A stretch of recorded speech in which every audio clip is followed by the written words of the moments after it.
हमें तय करना होगा कि जब ये संकट का काल है और हमारी देशभक्ति हमें ललकार रही है तो कम से कम 1 साल के लिए हमें विदेशों में जाने की बातों को टालना चाहिए।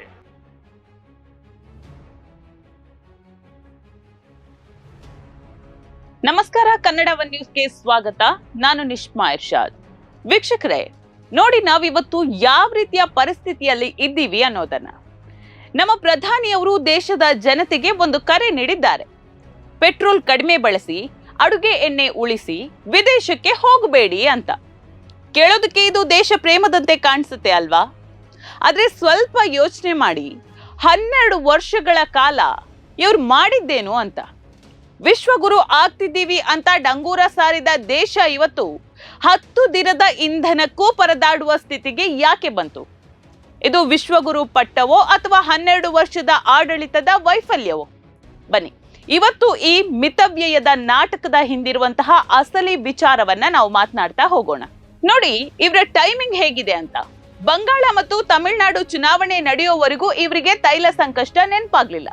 ಚುನಾವಣೆ ಇರುವಾಗ ಪ್ರಚಾರಕ್ಕೆ ಹೆಲಿಕಾಪ್ಟರ್ ಹಾರ್ತದೆ, ಸಾವಿರಾರು SUV ಕಾರುಗಳು ಧೂಳೆಬ್ಬಿಸ್ತದೆ, ಪೆಟ್ರೋಲ್ ನೀರಿನಂತೆ ಹರಿತದೆ. ಆದ್ರೆ ಓಟ್ ಹಾಕಿಸಿಕೊಂಡು ಗೆದ್ದ ಮರುದಿನವೇ ಜನರಿಗೆ ತ್ಯಾಗ ಮಾಡಿ ಅಂತ ಇವರು ಪಾಠ ಮಾಡ್ತಿದ್ದಾರೆ. ಅಂದ್ರೆ ಚುನಾವಣೆ ಇರುವಾಗ ದೇಶ ಸುಭಿಕ್ಷ, ಚುನಾವಣೆ ಮುಗಿದ ಮೇಲೆ ದೇಶ ಸಂಕಷ್ಟದಲ್ಲಿದ್ಯಾ? ಇದಕ್ಕಿಂತ ದೊಡ್ಡ ಸಾರ್ವಜನಿಕ ವಂಚನೆ ಮತ್ತು ರಾಜಕೀಯ ಸಮಯ ಸಾಧಕತನ ಇನ್ನೊಂದಿದ್ಯಾ ಹೇಳಿ? ಸ್ನೇಹಿತರೆ, ಭಾರತದ ಸ್ಟ್ರಾಟಜಿಕ್ ಪೆಟ್ರೋಲಿಯಂ ರಿಸರ್ವ್ ಕೇವಲ 10 ದಿನಗಳಿಗೆ ಮಾತ್ರ ಸಾಲ್ತದಂತೆ.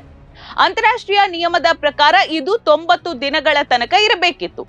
ಇಡೀ ಜಗತ್ತಿನಲ್ಲಿ ತೈಲದ ಬೆಲೆ ಕನಿಷ್ಠ ಮಟ್ಟದಲ್ಲಿದ್ದಾಗ ನಮ್ಮ ಸರ್ಕಾರ ಏನ್ ಮಾಡ್ತಾ ಇತ್ತು ಹಾಗಾದ್ರೆ? ಜನರ ಮೇಲೆ ಬೃಹತ್ ತೆರಿಗೆ ಹಾಕಿ ಹಣ ವಸೂಲಿ ಮಾಡೋದ್ರಲ್ಲಿ ಬ್ಯುಸಿಯಾಗಿತ್ತಲ್ವಾ?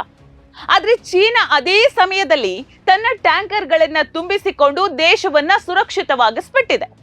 ಈಗ ಪಶ್ಚಿಮ ಏಷ್ಯಾದ ಯುದ್ಧದ ನೆಪ ಹೇಳಿ ಜನರ ಹೊಟ್ಟೆ ಮೇಲೆ ಹೊಡೆಯುವುದು ಎಷ್ಟು ಸರಿ ಅಂತ. ತೈಲ ಲಾಭದ ಲಕ್ಷಾಂತರ ಕೋಟಿ ರೂಪಾಯಿ ಹಣ ಎಲ್ಲಿಗೆ ಹೋದ್ವು ಹಾಗಾದ್ರೆ? ಡಾಲರ್ ಎದುರು ರೂಪಾಯಿ ಬಿದ್ರೆ ದೇಶದ ಗೌರವ ಬೀಳುತ್ತಿ ಅಂತ 2014ಕ್ಕಿಂತ ಮುಂಚೆಯೇ ಯಾರು ಕಿರ್ಚಾಡಿದ್ರು ಅಂತ ನೆನಪಿದೆಯಲ್ವಾ? ಇವತ್ತು ರೂಪಾಯಿ ಮೌಲ್ಯ ಡಾಲರ್ನ ಎದುರು 95 ರೂಪಾಯಿ ದಾಟಿದೆ. ಏಷ್ಯಾದಲ್ಲೇ ಅತಿ ಕಳಪೆ ಕರೆನ್ಸಿ ನಮ್ಮದಾಗಿದೆ. ವಿದೇಶಿ ಹೂಡಿಕೆದಾರರು ದೇಶ ಬಿಟ್ಟು ಓಡ್ತಾ ಇದ್ದಾರೆ. ವ್ಯಾಪಾರದ ಕೊರತೆ ಪಾತಾಳಕ್ಕೆ ಇಳಿದಿದೆ. ಆದ್ರೂ ನಮಗೆ ಹೇಳಲಾಗ್ತಾ ಇರೋದು ಎಲ್ಲವೂ ಚೆನ್ನಾಗಿದೆ, ನೀವು ಮಾತ್ರ ಮಿತವ್ಯಯ ಮಾಡಿ ಅಂತ. ಇದೇನಾ ಇವರ ವಿಶ್ವಗುರು ಮಾಡೆಲ್? ಆತ್ಮನಿರ್ಭರ ಭಾರತದ ಭಾಷಣಗಳನ್ನ ನಾವು ಸಾಕಷ್ಟು ಬಾರಿ ಕೇಳಿದ್ದೇವೆ. ಆದ್ರೆ ಸತ್ಯ ಏನ್ ಗೊತ್ತಾ? ಚೀನಾದೊಂದಿಗಿನ ನಮ್ಮ ವ್ಯಾಪಾರದ ಕೊರತೆ ದಾಖಲೆಯ $116 ಬಿಲಿಯನ್ ಏರಿದೆ. ಅಂದ್ರೆ ನಮ್ಮ ದೇಶ ಇವತ್ತಿಗೂ ಸಣ್ಣ ಪಿನ್ನಿನಿಂದ ಹಿಡಿದು ಒಂದು ದೊಡ್ಡ ಮೆಷಿನ್ ವರೆಗೂ ಕೂಡ ಚೀನಾದ ಮೇಲೆಯೇ ಅವಲಂಬಿತವಾಗಿದೆ. ನಮ್ಮ ದೇಶದ ಸಣ್ಣ ಉದ್ದಿಮೆಗಳನ್ನ GST ಮತ್ತು ನೋಟು ಬ್ಯಾನ್ ಹೆಸರಿನಲ್ಲಿ ಕೊಂದು ಹಾಕಿ ಈಗ ಜನರಿಗೆ ಮಿತವ್ಯಯ ಮಾಡಿ ಅಂತ ಹೇಳ್ತಿರೋದು ಯಾವ ನ್ಯಾಯ ಅಂತ. ನಮ್ಮನ್ನ ವರ್ಕ್ ಫ್ರಮ್ ಹೋಮ್ ಮಾಡಿ ಅನ್ನೋ ಸರ್ಕಾರ ತನ್ನ ಅದ್ದೂರಿ ಪ್ರಾಜೆಕ್ಟ್ಗಳನ್ನ ಎಲ್ಲಾದ್ರೂ ನಿಲ್ಸಿದ್ಯಾ? ಪ್ರಧಾನಿಯವರ ರ್ಯಾಲಿಗಳಲ್ಲಿ ಇಂಧನ ವ್ಯತ್ಯಯವಾಗೋದು ನಿಂತಿದ್ಯಾ? ಮಂತ್ರಿಗಳ ವಿದೇಶಿ ಪ್ರವಾಸಗಳಿಗೆ ಕಡಿವಾಣ ಬಿದ್ದಿದ್ಯಾ? ಇಲ್ಲ. ತ್ಯಾಗ ಅನ್ನೋದು ಕೇವಲ ಸಾಮಾನ್ಯ ಜನರಿಗೆ ಮಾತ್ರ ಮೀಸಲಾಗಿದೆ ಇವರ ಪ್ರಕಾರ. ಅಧಿಕಾರಿಗಳು ಮತ್ತು ರಾಜಕಾರಣಿಗಳು ಐಷಾರಾಮಿ ಜೀವನ ನಡೆಸ್ತಾರೆ, ಆದ್ರೆ ಬಡವ ಮಾತ್ರ ಅಡುಗೆ ಎಣ್ಣೆ ಉಳಿಸ್ಬೇಕಂತೆ. ಇದು ಜನರನ್ನ ಮೂರ್ಖನನ್ನಾಗಿ ಮಾಡುವ ಕಲೆ ಅಲ್ವಾ? ಎಷ್ಟು ಚೆನ್ನಾಗಿ ಕರಗತ ಮಾಡ್ಕೊಂಡಿದ್ದಾರೆ ಇದನ್ನ ಇವರು. ಪ್ರಧಾನಿಯವರಿಗೆ ಅರಬ್ ದೇಶದಲ್ಲಿ ಭರ್ಜರಿ ಗೌರವ ಸಿಗ್ತಿದೆ ಅಂತ IT ಸೆಲ್ ಪ್ರಚಾರವನ್ನ ಮಾಡಿತ್ತು, ಅದು ನಿಮಗೆ ಗೊತ್ತಿದೆ. ಹಾಗಿದ್ದಲ್ಲಿ ಈಗ ತೈಲ ಪೂರೈಕೆ ಯಾಕೆ ಕಠಿಣವಾಯಿತು? ಹಾರ್ಮುಜ್ ಜಲಸಂಧಿ ನಮ್ಮ ಹಡಗುಗಳನ್ನ ಯಾಕೆ ಸಿಲುಕಿಕೊಂಡಿದೆ? ಅಂದ್ರೆ ಹಾರ್ಮುಜ್ ಜಲಸಂಧಿಯಲ್ಲಿ ನಮ್ಮ ಹಡಗು ಸಿಲುಕಿಕೊಳ್ಳೋದಕ್ಕೆ ಕಾರಣ ಏನು? ಇಸ್ರೇಲ್ ಜೊತೆಗಿನ ಅತಿಯಾದ ಗೆಳೆತನದಿಂದಾಗಿ ಭಾರತದ ಸಾಂಪ್ರದಾಯಿಕ ಮತ್ತು ಸುರಕ್ಷಿತ ವಿದೇಶಾಂಗ ನೀತಿಯನ್ನ ಇಲ್ಲಿ ಬಲಿ ಕೊಡ್ಲಾಗಿದೆಯಲ್ವಾ? ಇವತ್ತು ನಾವು ಶಕ್ತಿ ಇಲ್ಲದೆ ಕೈಕಟ್ಟಿ ಕುಳಿತುಕೊಳ್ಳುವ ಸ್ಥಿತಿ ಬಂದಿರೋದು ಈ ಸರ್ಕಾರದ ರಾಜತಾಂತ್ರಿಕ ಸೋಲಿಗೆ ಸಾಕ್ಷಿ. ಈ ಸರ್ಕಾರದ ಒಂದು ದೊಡ್ಡ ನಾಟಕ ಅಂತ ಹೇಳಿದ್ರೆ ತಮ್ಮ ವೈಫಲ್ಯವನ್ನ ಜನರ ತಲೆಗೆ ಕಟ್ಟಿಬಿಡೋದು. ಆರ್ಥಿಕತೆ ಕುಸಿದ್ರೆ ಅದು ಯುದ್ಧದ ಪರಿಣಾಮ ಅಥವಾ ದೈವ ಲೀಲೆ. ಹಾಗಾದ್ರೆ ಈ ಸರ್ಕಾರ ಯಾಕೆ ಬೇಕು? ಕೇವಲ ಭಾಷಣ ಮಾಡಲಿಕ್ಕೆ ಮಾತ್ರನಾ? ಸಮಸ್ಯೆಯ ಮೂಲಕ್ಕೆ ಕೈ ಹಾಕುವ ಧೈರ್ಯವಿಲ್ಲದ ಈ ಸರ್ಕಾರ ಈಗ ಜನರ ಹಕ್ಕುಗಳನ್ನ ಮತ್ತು ಸೌಲಭ್ಯಗಳನ್ನ ಕಸಿದುಕೊಳ್ಳೋದಕ್ಕೆ ಮುಂದಾಗಿದೆಯಲ್ಲ. ಇವರು ಜವಾಬ್ದಾರಿಯಿಂದ ನುಣುಚಿಕೊಳ್ಳುವ ಪಲಾಯನವಾದಿಗಳಲ್ವಾ ಹಾಗಾದ್ರೆ? ರಾಹುಲ್ ಗಾಂಧಿ ಅವರು ಕೇಳಿರುವ ಪ್ರಶ್ನೆ ಅತ್ಯಂತ ತಾರ್ಕಿಕವಾಗಿದೆ ನೋಡಿ.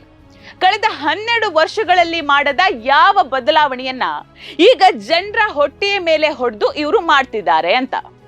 ತೈಲ ಬೆಲೆ ಕಡಿಮೆ ಇದ್ದಾಗ ಜನರಿಗೆ ಆ ಲಾಭವನ್ನೂ ಕೊಡ್ಲಿಲ್ಲ. ಆಗ ಬಂದ ಹಣವನ್ನ ಹಾಗಾದ್ರೆ ಯಾರ ಜೇಬಿಗೆ ಹಾಕಿದ್ರಿ? ಈ ಸತ್ಯವನ್ನ ಸರ್ಕಾರ ಯಾಕೆ ಮುಚ್ಚಿಡ್ತಾ ಇದೆ? ನೀವು ಪ್ರಶ್ನೆ ಕೇಳದಿದ್ರೆ ಇವರು ನಾಳೆ ನೀವು ಉಸಿರಾಡೋದನ್ನು ಕೂಡ ಕಡಿಮೆ ಮಾಡಿ ಅಂತ ಹೇಳಿದ್ರು ಅಚ್ಚರಿ ಪಡಬೇಕಾಗಿಲ್ಲ. ಸ್ನೇಹಿತರೆ, ವಿಶ್ವಗುರು ನಾಟಕ ಈಗ ಮತ್ತೊಮ್ಮೆ ನಮ್ಮ ಮುಂದೆ ಬಯಲಾಗಿದೆ. ದೇಶ ಪ್ರೇಮದ ಹೆಸರಿನಲ್ಲಿ ನಮ್ಮನ್ನ ಬಲಿಪಶು ಮಾಡ್ಲಾಗ್ತಾ ಇದೆ. ಅಂಕಿ ಅಂಶಗಳನ್ನ ದಯವಿಟ್ಟೊಮ್ಮೆ ನೋಡಿ. ಇವರ ಪೊಳ್ಳು ಘೋಷಣೆಗಳಿಗೆ ದಯವಿಟ್ಟು ಮರಳಾಗಬೇಡಿ.